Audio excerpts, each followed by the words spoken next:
वो पूर्ण परमात्मा एक बालक रूप धारण करके एक जीवन का पूरी लीला करता है। इसमें आपको सुनाते हैं, ये यजुर्वेद है ना, ऋग्वेद, ये ऋग्वेद है।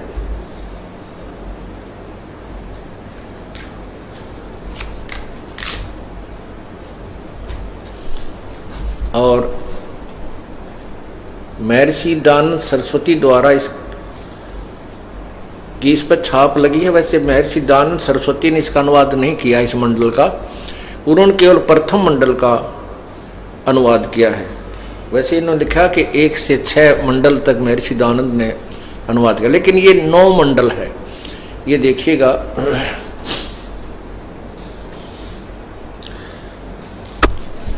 और ये कहाँ से प्रकाशित है? प्रकाशक है सार्वदेशीय कार्य प्रतिनिधि सभा, महर्षि दान भवन, रामलीला मैदान, नई दिल्ली। इसके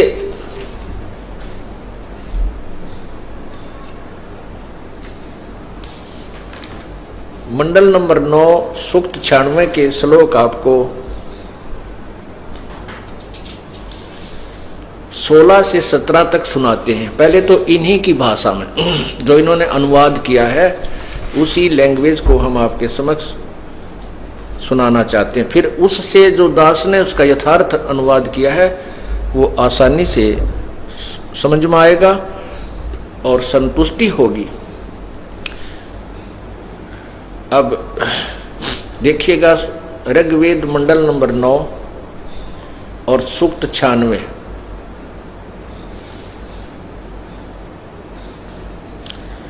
और इस 96 सूक्त का आप श्लोक नंबर 16 देखो, ये 16, इसमें क्या लिखा है? इन्होंने अनुवाद किया है, हे परमात्मन, सर्वोपरि रहस्य श्रेष्ठ नाम जो तुम्हारी संज्ञा है, जो तुम्हारा वास्तविक नाम है, जो आपका, हे पूर्ण परमात्मा, जो आपका वास्तविक नाम है। ये फिर देखो, हे परमात्मनम, सर्वोपरि रहस्य श्रेष्ठ नाम जो तुम्हारी संज्ञा है, आप उसका ज्ञान कराएं।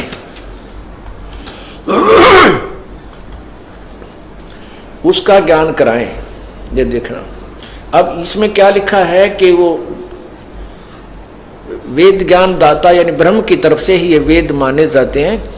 और वो कह रहा है कि हे परमात्मा, आपके वो सर्वश्रेष्ठ नाम के विषय में आप अपना ज्ञान कराएं। नीचे देखिए क्या लिखा है, शिशु जगानम, शिशु जगानम हरियम हरियम हरियम हरियतम मर्जंती शुभंती और विहनम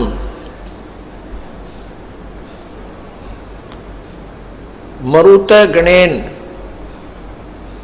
ये देखिएगा, कबीर गिरभी, कबीर, ये गै के ऊपर ई की साथ में रे की मात्रा लगी है, कबीर गिरभी।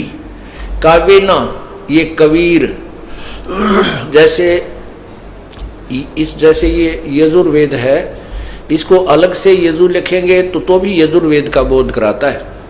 और ये कवि लिखा है कबीर, इसको जैसे पुनर ये रे का बोधन होता है, ये 2 अपसर्ग जो होते हैं, कबीर। संत सोमय, पवित्र, अतेति रेभन। इन्होंने क्या लिखा है, अनुवाद किया है कि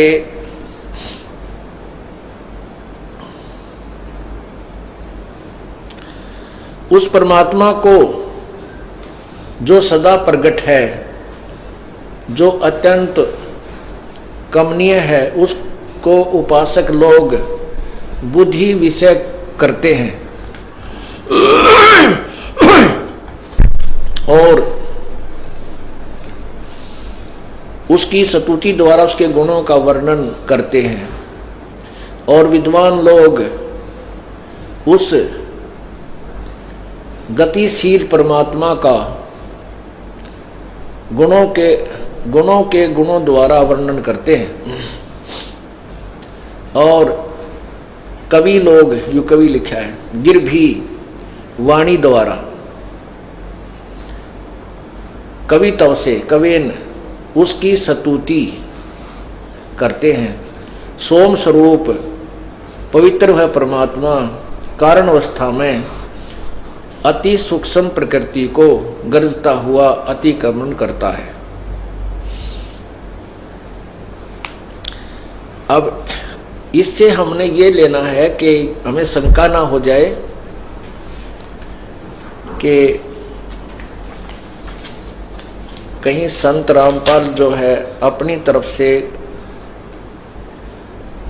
क्योंकि हम बहुत दुखी हो चुके हैं इन भ्रमित करने वाले ऋषियों के इन ज्ञानों से, हम बहुत दुखी हो चुके हैं जिन्होंने भ्रमित किया है। तो कहते हैं दूध का जला हुआ फिर छाछ को भी फूंक मारकर, लस्सी को भी फूंक मारकर पीता है कि मुंह ना जल जाए। इसी प्रकार आज हम इतने भ्रमित हो चुके हैं कि इस तत्व ज्ञान को जो